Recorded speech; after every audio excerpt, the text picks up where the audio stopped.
This is the story of a man named Stanley. Stanley worked for a company in a big building where he was employee number 427. Employee number 427's job was simple.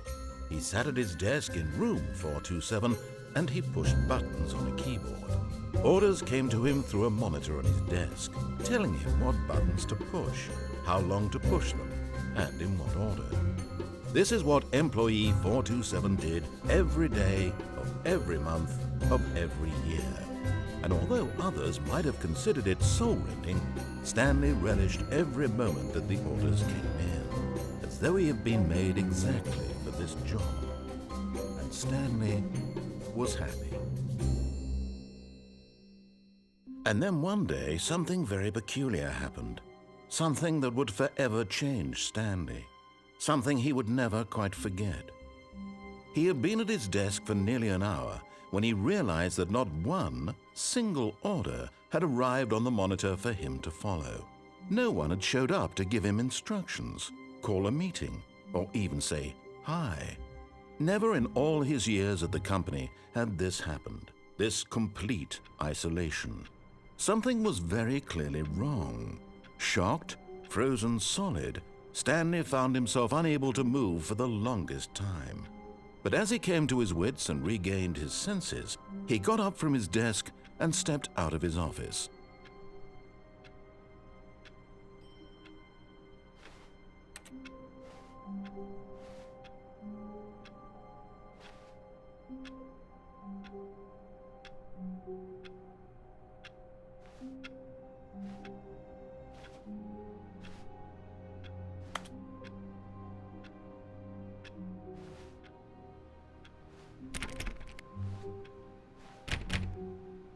All of his co-workers were gone. What could it mean? Stanley decided to go to the meeting room. Perhaps he had simply missed a memo.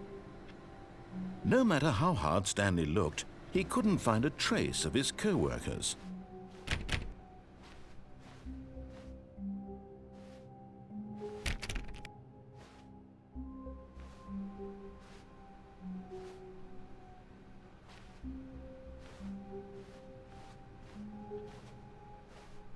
Stanley went around touching every little thing in the office, but it didn't make a single difference, nor did it advance the story in any way.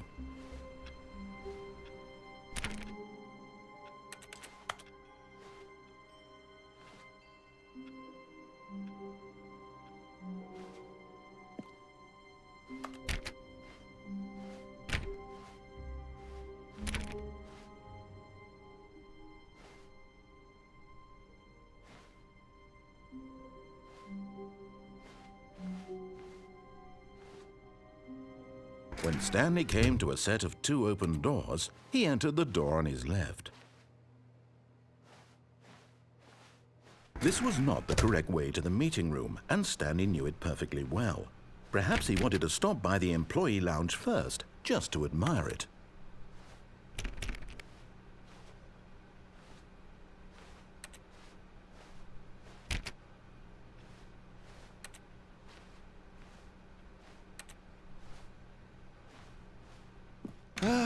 Yes, truly a room worth admiring. It had really been worth the detour after all, just to spend a few moments here in this immaculate, beautifully constructed room.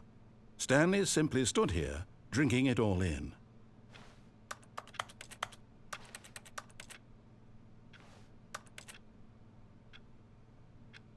Yes, really, really worth it being here in the room.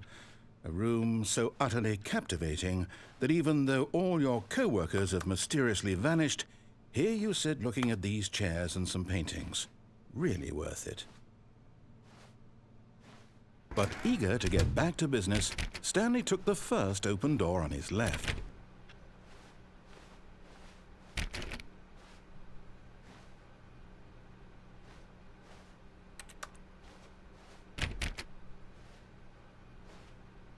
Stanley was so bad at following directions, it's incredible he wasn't fired years ago.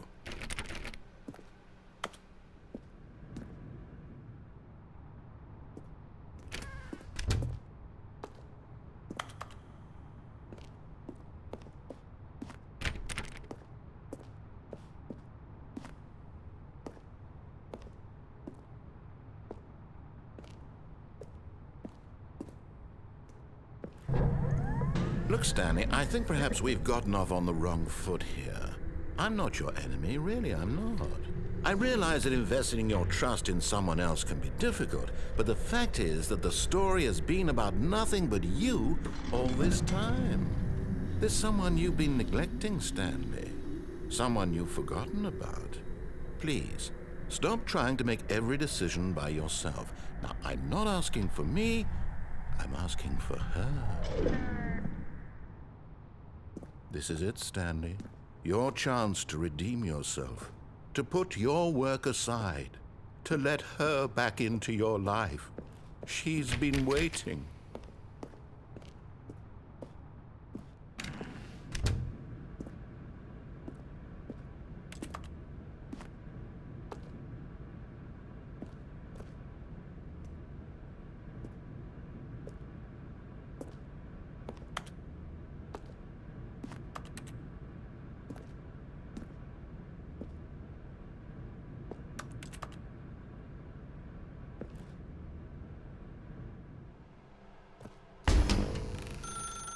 That's her, Stanley.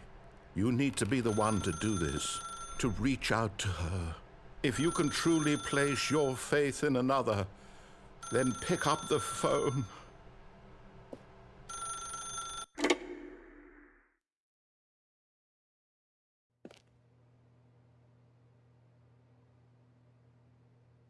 Oh, Stanley, is that you? Hold on, sweetie. Sorry to keep you waiting. I'm just pulling the bread out of the oven. All right. Okay, there we go. All right, now, I want you to come in and tell me all about your day. Gotcha. Oh, come on. Did you actually think you had a loving wife who'd want to commit their life to you? I'm trying to make a point here, Stanley. I'm trying to get you to see something. Come inside. Let me show you what's really going on here. Sorry, but you're in my story now.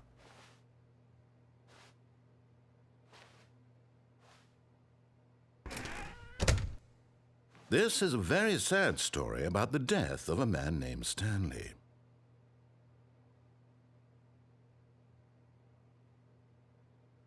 Stanley is quite a boring fellow. He has a job that demands nothing of him, and every button that he pushes is a reminder of the inconsequential nature of his existence.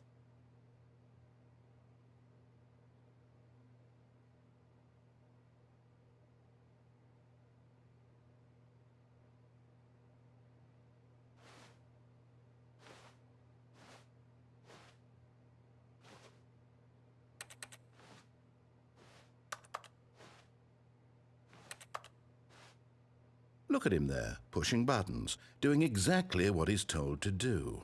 Now he's pushing a button. Now he's eating lunch. Now he's going home. Now he's coming back to work. One might even feel sorry for him, except that he's chosen this life. But in his mind, in his mind he can go on fantastic adventures. From behind his desk, Stanley dreamed of wild expeditions into the unknown, fantastic discoveries of new lands. It was wonderful, and each day that he returned to work was a reminder that none of it would ever happen to him. And so he began to fantasize about his own job. First, he imagined that one day while at work, he stepped up from his desk to realize that all of his co-workers, his boss, everyone in the building had suddenly vanished off the face of the earth. The thought excited him terribly. So he went further. He imagined that he came to two open doors and that he could go through either. At last, choice. It barely even mattered what lay behind each door. The mere thought that his decisions would mean something was almost too wonderful to behold. As he wandered through this fantasy world, he began to fill it with many possible paths and destinations. Down one path lay an enormous round room with monitors and mind controls. And down another was a yellow line that weaved in many directions. And down another was a game with a baby. And he called it the Stanley Parable. It was such a wonderful fantasy, and so in his head he relived it again, and then again, and again, over and over, wishing beyond hope that it would never end, that he might always feel this free. Surely there's an answer down some new path, mustn't there be? Perhaps if he played just one more time. But there is no answer. How could there possibly be? In reality, all he's doing is pushing the same buttons he always has. Nothing has changed. The longer he spends here, the more invested he gets, the more he forgets which life is the real one. And I'm trying to tell him this, that in this world he can never be anything but an observer, that as long as he remains here, he's slowly killing himself. But he won't listen to me. He won't stop. Here, watch this. Stanley, the next time the screen asks you to push a button, do not do it.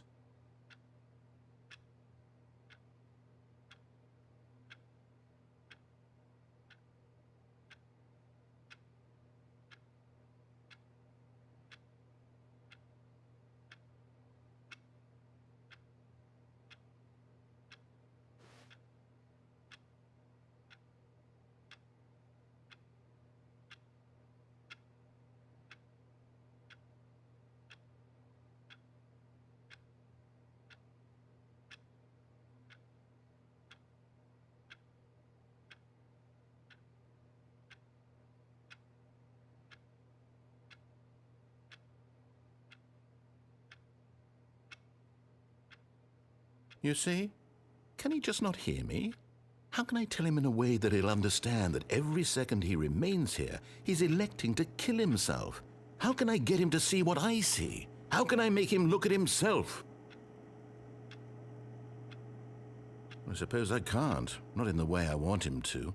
But I don't make the rules. I simply play to my intended purpose, the same as Stanley. We're not so different, I suppose. I'll try once more to convey all this to him. I'm compelled to. I must. Perhaps, well, maybe this time he'll see. Maybe this time. And I tried again, and Stanley pushed a button. And I tried again, and Stanley pushed a button. And I tried.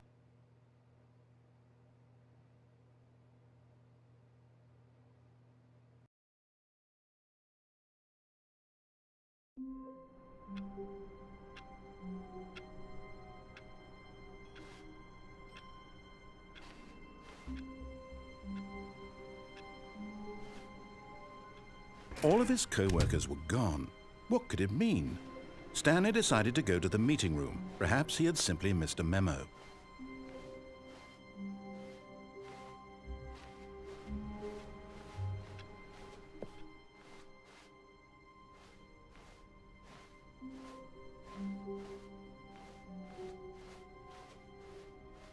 When Stanley came to a set of 2 open doors, he entered the door on his left. This was not the correct way to the meeting room, and Stanley knew it perfectly well. Perhaps he wanted to stop by the employee lounge first, just to admire it. Wow, yes, this room. What a beautiful, but eager to get back to business, Stanley took the first open door on his left.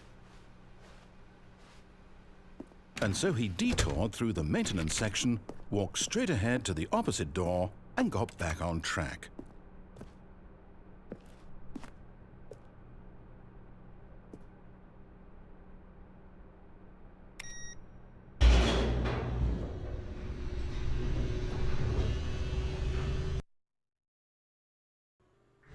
But Stanley didn't want to go back to the office.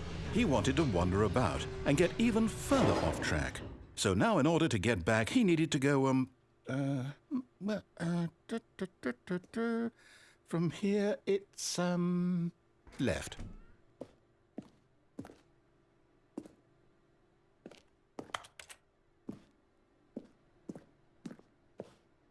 Oh, no, it's to the right, my mistake.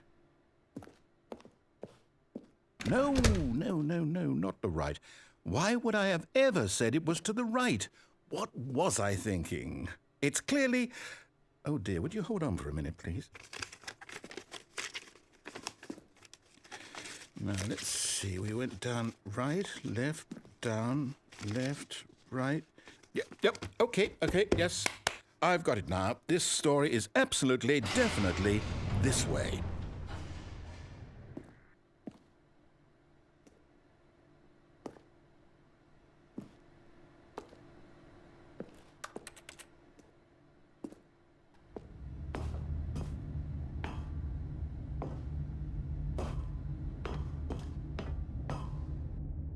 No. This isn't right at all. You're not supposed to be here yet. This is all a spoiler. Quick, Stanley, close your eyes. Okay. We just have to get back to, oh, who am I kidding? It's all rubbish now. The whole story completely unusable. How about, rather than waste my time trying to salvage this nonsense, we'll just restart the game from the beginning.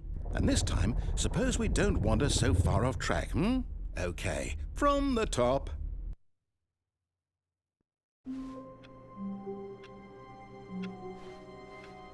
All of his co-workers were gone. What could it mean? Stanley decided to go to the meeting room. Perhaps he had simply missed a memo.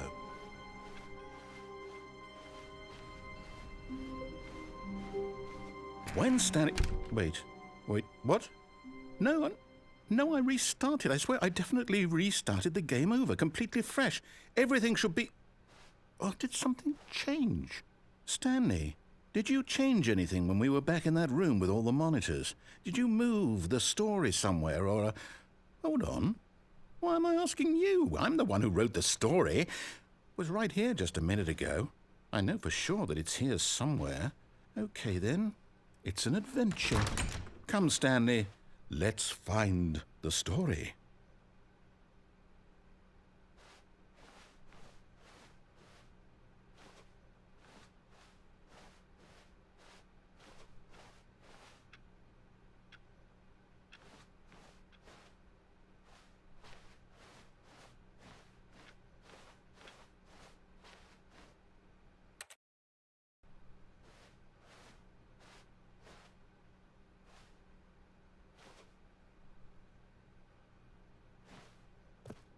I'll say it. This is the worst adventure I've ever been on. I can promise you there definitely was a story here before. Do we need to restart the game again? Well, I find it unlikely that we'll ever progress by starting over and over again, but it's got to be better than this. Okay, let's give it a shot. Why not?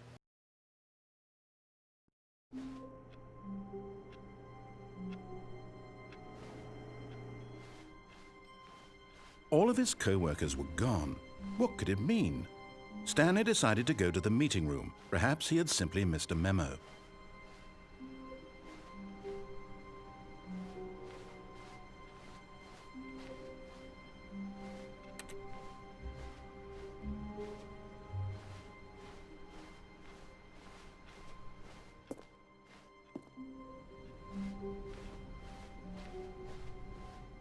Okay, yep, it's worse. I might be remembering this wrong. It's possible the story is back where we just came from. Why don't we go back the other direction and see if we missed anything?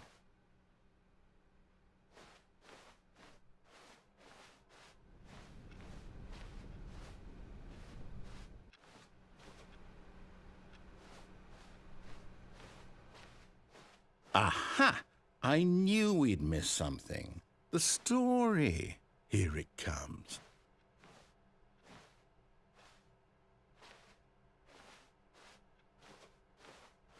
No, wait, never mind. Not the story.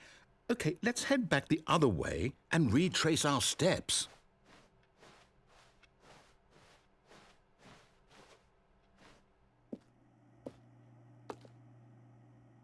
Now this... Well, I'll be honest, I don't recognize this place at all. Is this the story? I don't think so. I can't quite recall, but I believe my story took place in an office building. Is that correct? Do you remember, Stanley? Well, do you know what? Since I've completely forgotten what we were supposed to be doing, how about this? You win! Congratulations! I know you put in a lot of hard work, and it really paid off, so good job. Oh, no. No, I don't feel right about this at all. We both know you didn't put in any actual work for that win. Some people win fair and square, and this was not one of those situations. Okay, I'm getting weirded out by whatever this place is. I don't care what might happen this time, I have to restart.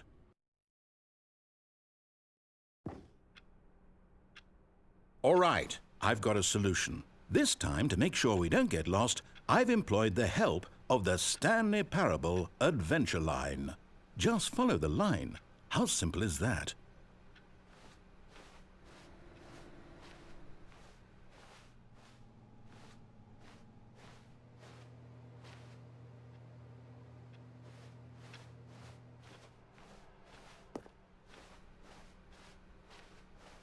No, I'm down. We're leaving it up to the line from now on.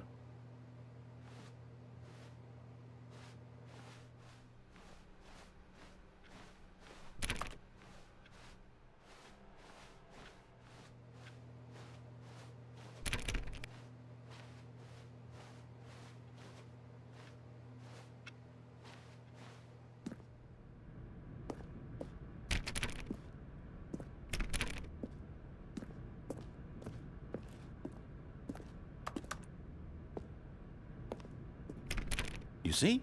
The line knows where the story is. It's over in this direction. Onward, Stanley, to destiny. Though, here's a thought. Wouldn't wherever we end up be our destination, even if there's no story there? Or to put it another way, is the story of no destination still a story? Simply by the act of moving forward, are we implying a journey such that a destination is inevitably conjured into being via the very manifestation of the nature of life itself? Okay, Stanley, I need to follow this train of thought for a minute. Just stick with me. Now, we can both agree that the nature of existence is in fact a byproduct of one's subjective experience of that existence, right? Okay, now if my experience of your existence rests inside of your subjective experience of this office, is this office, in fact, the skeleton of my own relative experiential mental subjective construct? Whoa. Hang on. That got a bit weird back there. Well, I'd like to apologize. Not sure where I was going with all that. You know what? I think what we need right now is a bit of music to lighten the mood.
Cut the music, go back and look at that fern.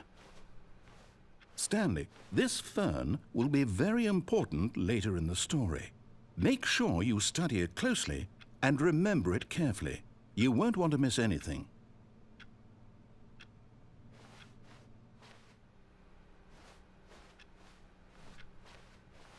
Wait, what? We're back at the office? No. Line, you do know we're looking for the Stanley Parable, right? The story? Is any of this ringing a bell?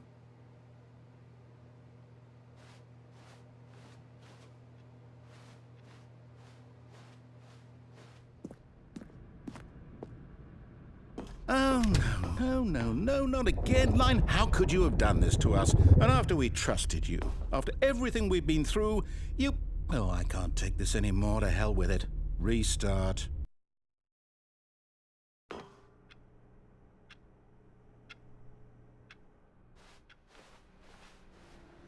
You know what, Stanley? I say forget the adventure line. What's it ever done for us? We're intelligent people, right? Why can't we make up our own story? Something exciting, daring, mysterious. Ooh, this all sounds perfectly doable. Why don't we simply start wandering in, well, I don't know. How about this direction?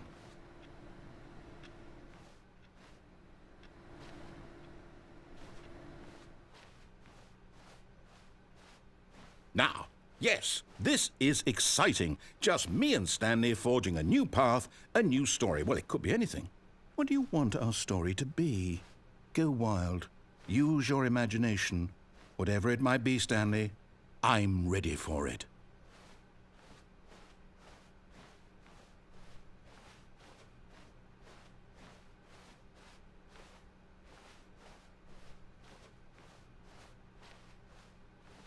Oh, no, not you again. Stanley, I'd also like to veto the line from having any role in our awesome new story. No lines or monitor rooms. Just don't acknowledge it, and we should be fine.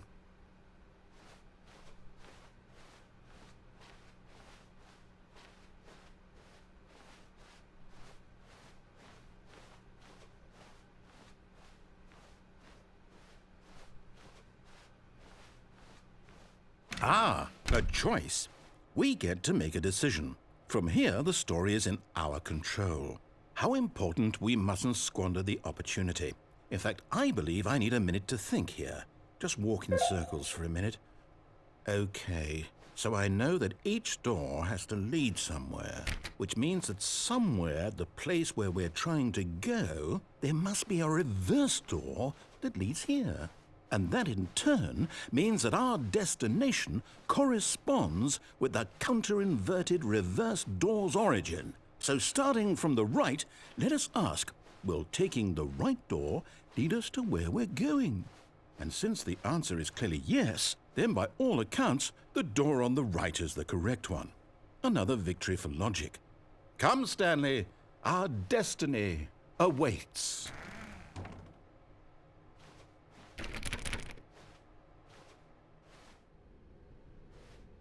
Oh, hold up, what's this? The confusion ending. You're telling me that's what this is?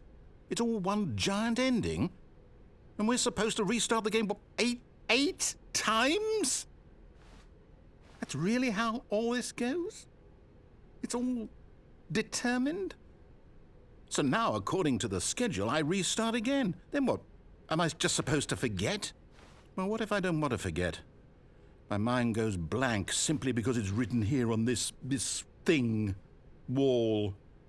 Well, who consulted me? Why don't I get to decide? Why don't I get a say in all of this? Is it really? No, it can't be. I don't want it to be.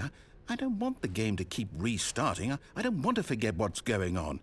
I don't want to be trapped like this. I won't restart the game. I won't do it. I won't do it. I won't do it. And the timer stopped? Does that mean, did we do it? Did we break the cycle? The, whatever it is that made this schedule? How would we even know? Will someone come for us? Will something happen? So, okay. I guess now we just wait, you know. I suppose in some way that this is a kind of story, wouldn't you agree? I'm not quite sure if we're in the destination or the journey, though they're always saying that life is about the journey and not the destination, so I hope that's where we are right now. We'll find out, won't we? Eventually. Well, in the meantime, if you...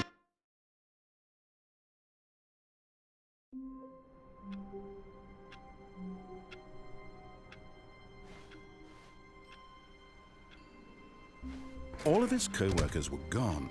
What could it mean? Stanley decided to go to the meeting room. Perhaps he had simply missed a memo.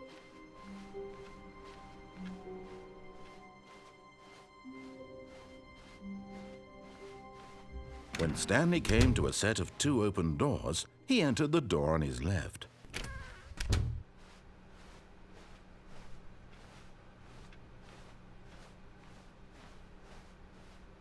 Yet there was not a single person here either. Feeling a wave of disbelief, Stanley decided to go up to his boss's office, hoping he might find an answer there.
Coming to a staircase, Stanley walked upstairs to his boss's office.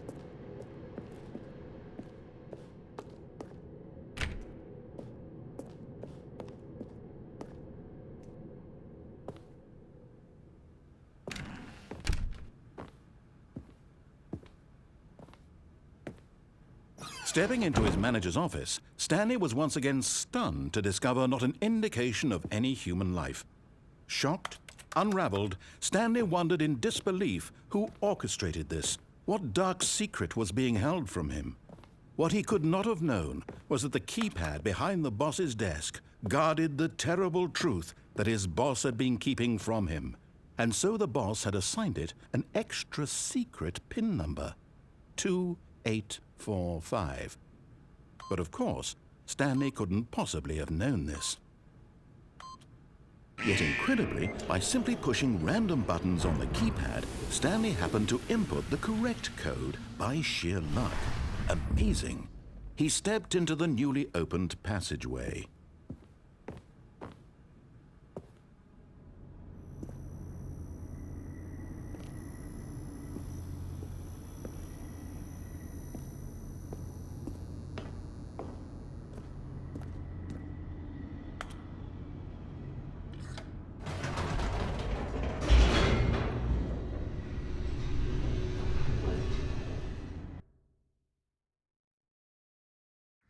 Descending deeper into the building, Stanley realized he felt a bit peculiar.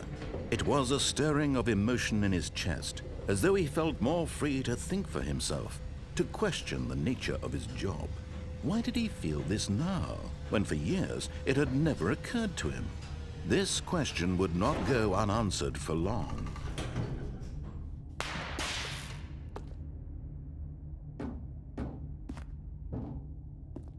Stanley walked straight ahead through the large door that read Mind Control Facility.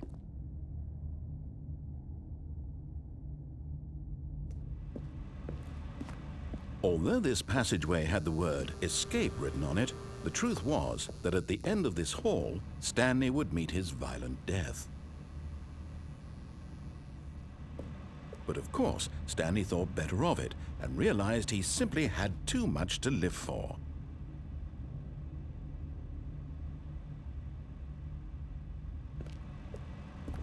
Nope, still on board with death?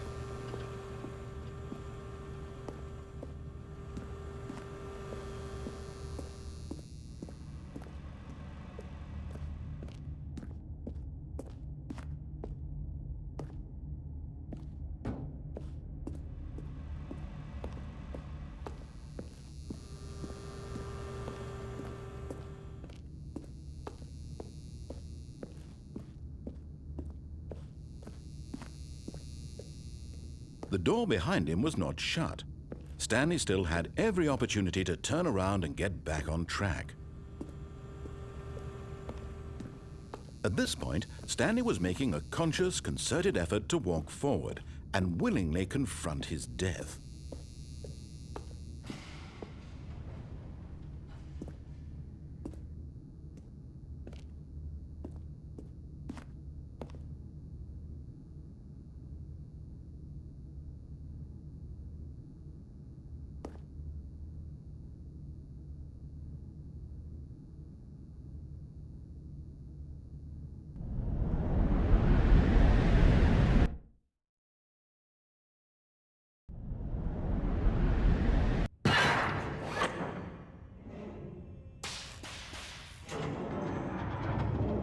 As the machine whirred into motion and Stanley was inched closer and closer to his demise, he reflected that his life had been of no consequence whatsoever.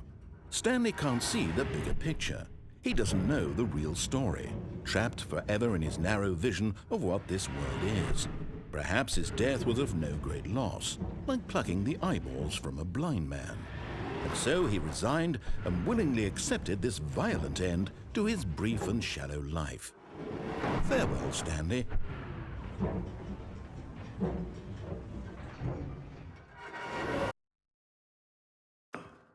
"Farewell, Stanley," cried the narrator, as Stanley was led helplessly into the enormous metal jaws. In a single visceral instant, Stanley was obliterated as the machine crushed every bone in his body, killing him instantly.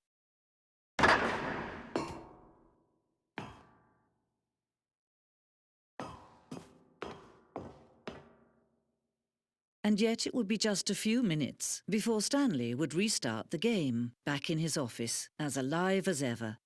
What exactly did the narrator think he was going to accomplish? When every path you can walk has been created for you long in advance, death becomes meaningless, making life the same. Do you see now? Do you see that Stanley was already dead from the moment he hit start?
Stanley pushed the big red button.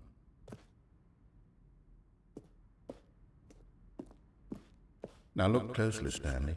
See how it's impossible for the player to do anything in this room. Perfect example of poor level design, textbook mistake. It's the kind of thing you'd pick up on intuitively if you had even the most fundamental understanding of good and bad games.